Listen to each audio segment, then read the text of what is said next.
When I was 65, I thought I had life all figured out.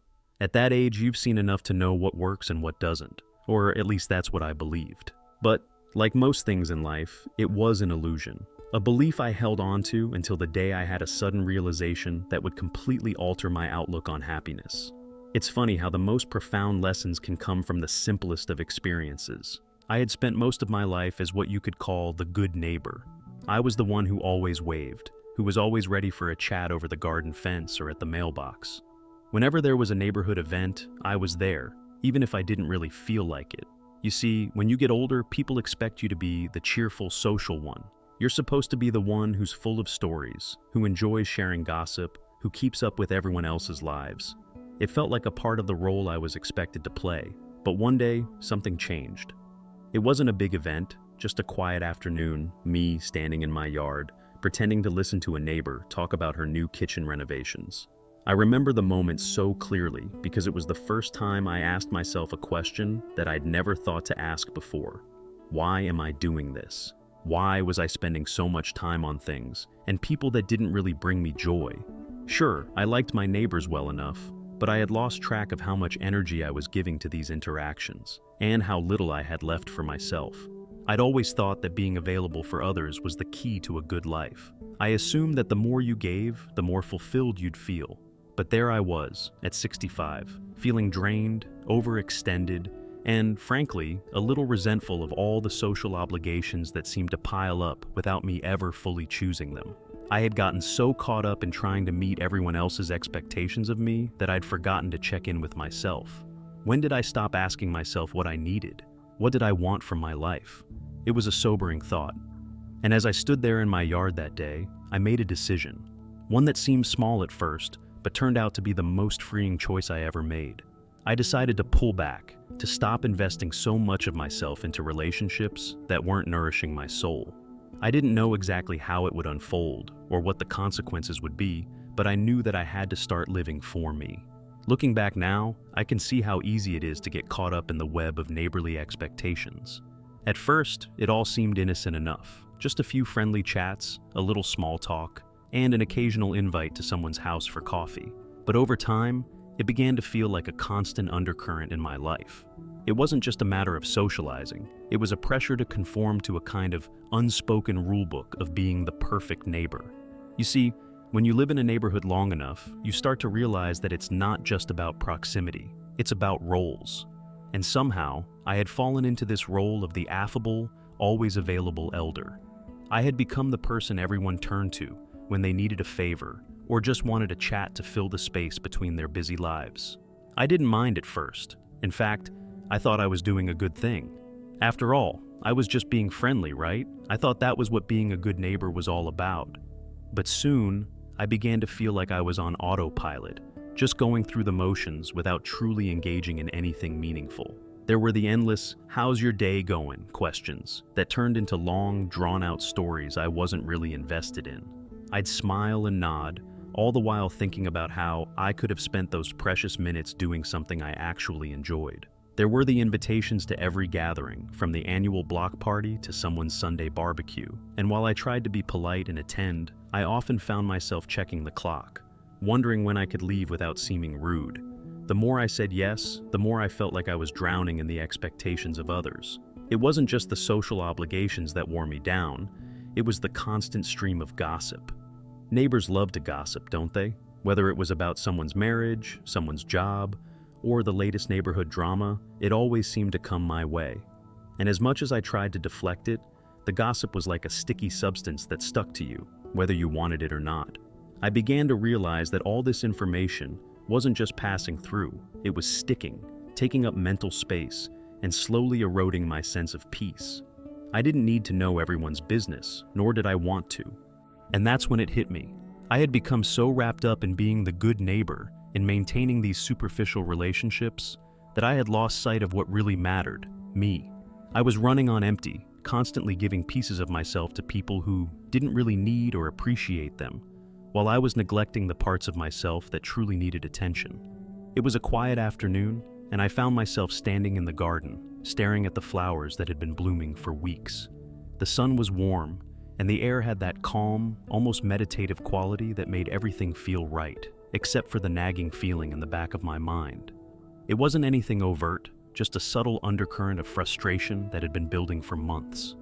There I was, pretending to listen to the neighbor's long-winded account of her new kitchen renovation, nodding and smiling as if I cared about the tile choice she made or how much the countertop cost. But deep down, I realized I didn't care at all. It was in that moment, standing in my own yard, that I asked myself a question I had never thought to ask before. Why am I doing this? Why was I spending so much time on conversations that drained me?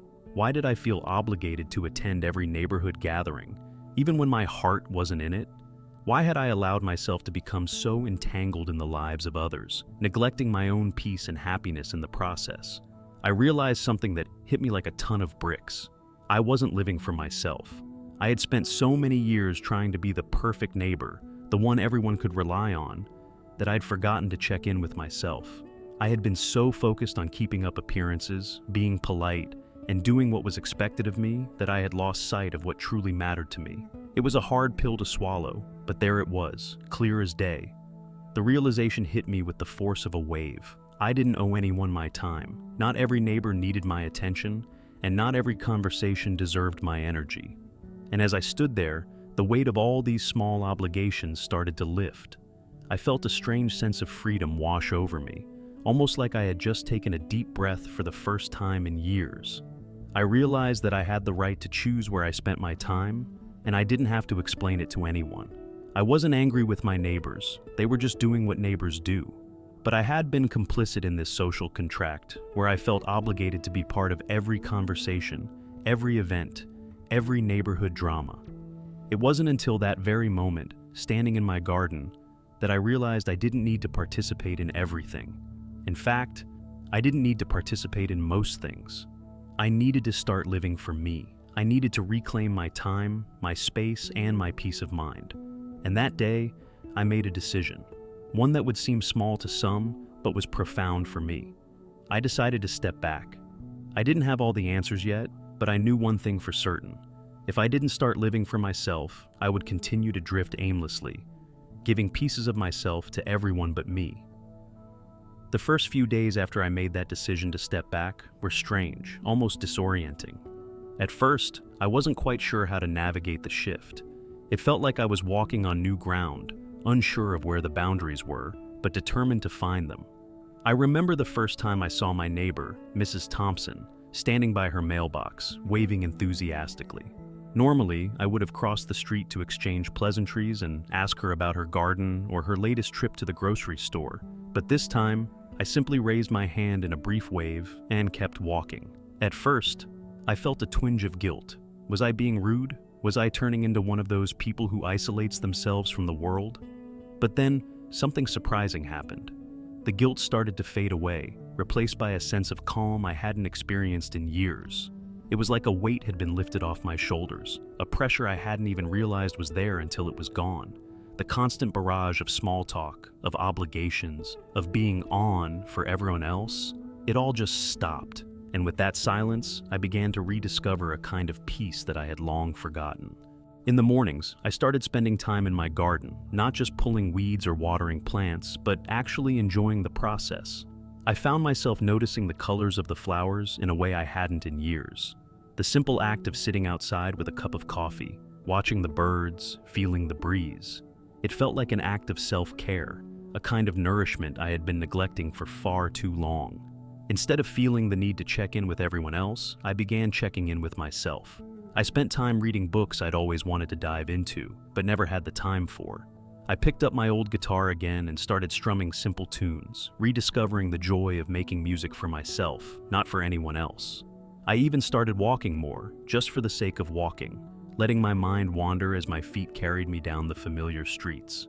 The most surprising part, though, was how quickly the tension in my body began to dissolve. I had spent so many years in the constant dance of neighborly obligations that I had forgotten how to just be.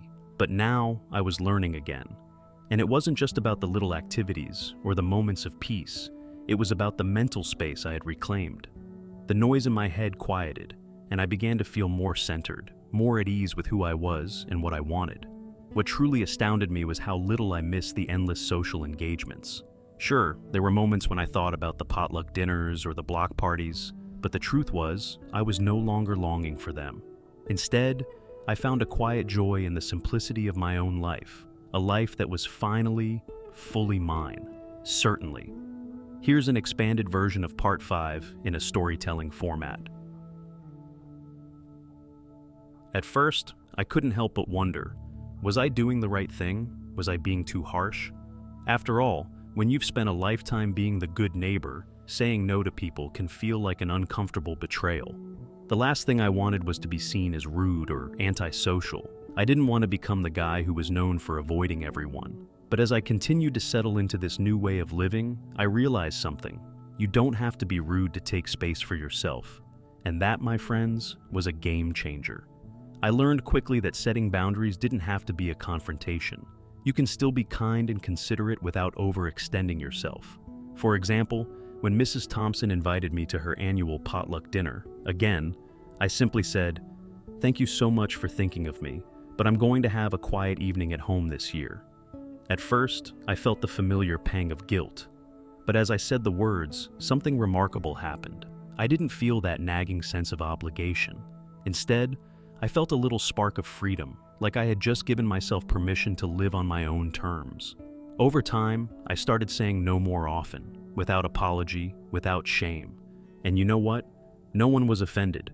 In fact, I think they respected me more for it. People may have been a little surprised at first, but they quickly understood. No one expects you to say yes to everything, no matter how much they might want you to. People get busy, and they're not always paying as much attention to your every move as you think they are. They have their own lives to live, just like you do. And I learned something else. It's okay to prioritize your own needs. That doesn't mean you stop being kind or helpful when it counts, but it does mean you stop sacrificing your mental and emotional health for the sake of others. I didn't have to show up for every event, listen to every complaint, or entertain every visitor. I had a right to peace, and I was no longer afraid to claim it. I also realized that boundaries don't have to be big, dramatic gestures. They can be simple, gentle acts of self-care. For example, when I didn't feel like engaging in gossip at the mailbox, I would smile, wave, and then excuse myself, gently but firmly. I didn't need to explain myself or make excuses. I was learning to protect my energy in a way that felt natural and respectful to both myself and others. In the end, I discovered that living with boundaries didn't make me a hermit or an uncaring neighbor. It just made me someone who was more present in his own life, with the space to nurture what really mattered. And that, my friends, was the best gift I could have given myself. As time passed, I began to notice something remarkable. The more I focused on myself and my own happiness, the more my life began to shift in subtle but powerful ways.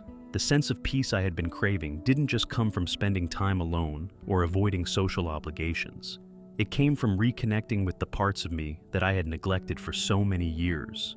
It was as if, by letting go of the constant pressure to please others, I had created space for a more fulfilling life. One of the most profound changes I experienced was in my relationships. Not just with my neighbors, but with my family and even myself. I had always been there for my children and grandchildren, of course, but I realized that I had been giving so much to others that I had lost track of how to be truly present with them. In the rush of fulfilling everyone else's expectations, I had forgotten how to simply enjoy their company, how to laugh and share stories without feeling the weight of obligation. I began to spend more intentional time with my children, not in the role of the helpful parent or supportive grandparent, but as a fellow human being who just wanted to enjoy their presence. We started doing things together that we both genuinely loved, whether it was going on walks, playing board games, or just having long conversations without any distractions. These moments were far more meaningful than any favor or advice I could have offered them. By carving out this space for authentic connection, I was rediscovering not only the joy of family, but also the joy of being myself around them. Another change came in my relationship with my own thoughts. Before, my mind had always been occupied by the mental clutter of other people's problems, concerns, and expectations. It was like I was carrying around a heavy suitcase full of things that weren't even mine to carry. But as I distanced myself from unnecessary social obligations, I began to declutter my mind. The mental space I had once reserved for gossip or forced conversations was now free to fill with creativity, introspection, and peace. I started journaling again, a habit I had abandoned years ago. I wrote about my thoughts, my dreams, my regrets, and my hopes for the future. This wasn't something I had made time for before. I had always been too busy taking care of everyone else's needs to tend to my own. As I focused more on my personal well-being, I realized that the freedom I had gained wasn't just about avoiding others, it was about embracing who I truly was. The weight of living up to everyone's expectations had been holding me back, but now I was embracing the space to be imperfect, to be flawed, and to be okay with it. I stopped worrying about the opinions of others because I had learned that true happiness comes from within, not from meeting other people's standards. As I reflect on this journey, I can honestly say that avoiding the pressure to constantly engage with my neighbors and take on more than I could handle was one of the best decisions I've made in my 65 years. It wasn't easy at first, but the peace I've found since has been immeasurable. Learning to set boundaries, prioritize my well-being, and reconnect with myself has transformed my happiness in ways I never expected. It's not about rejecting the people around me, it's about embracing the right balance between caring for others and taking care of myself. Now, I know this may sound like a simple story, but these small changes have had a profound impact on my life. And if you are feeling the same pressure I once did, I want you to know that it's okay to step back, to take a breath, and to make your happiness a priority. You don't have to sacrifice your peace for anyone, and setting healthy boundaries doesn't make you selfish. It makes you stronger, more resilient, and more present for the people who truly matter. As I've shared today, I'm not the same person I was when I first turned 65. I've learned that it's not about avoiding people or shutting yourself off from the world. It's about choosing how you engage, when you engage, and why you engage. It's about giving yourself permission to step into your own life, to embrace the quiet moments, and to let go of the things that no longer serve you. And that's exactly what we talk about here on this channel.